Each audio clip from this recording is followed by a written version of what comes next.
Sifətin dərəcələri ilə bağlı çox maraqlı bir sualın izahına gəlin baxaq. Hansı cümlədə çoxaltma dərəcəsində olan sifət işlənmişdir?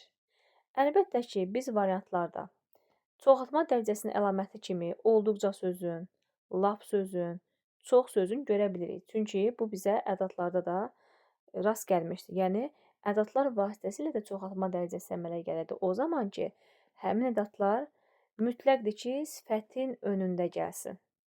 Sifətin önündə gələrsə, çoxaltma dərəcəsini əmələ gətirirdi. Məsələn, film olduqca maraqlı idi. Bu variantı axıra saxlayıram. Keçirəm ikinci varianta.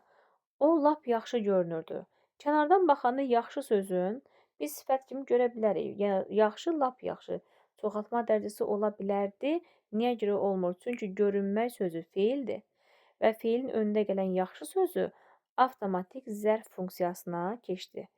Və bu sadəcə zərfi qüvvətləndirən bir ədata çevrildi. Və B variantını çıxırıq. Sən çox tez gəlmişsən.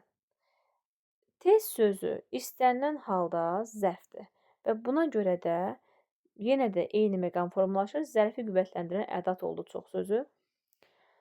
Qonaqlar tünc çayı çox xoşladılar. Tünc sözü bildiyimiz qayda üzrə isimlərdən öndə gələrdisə, o zaman adi dərəcə kimi qəbul olunurdu. Yəni, bunu çıxırıq. Dadlı-dadlı xörəklər gələnləri məmnun etdi. Eyni sözün, eyni sifətin təkrarına əmələ gəlmiş sifətdir. Özü də mürəkkəb sifətdir. Mürəkkəb sifətləri yalnız və yalnız adi dərəcə kimi qəbul olunur.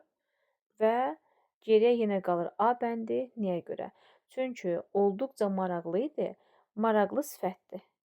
Və id imişlə işlənərək xəbərli funksiyası daşıyır və yenə də sifət olaraq qəbul olunur. Əlbəttə ki, sifətin önündə gələn ədat da bunu çoxaltma dərəcəsinə çevirmişdir.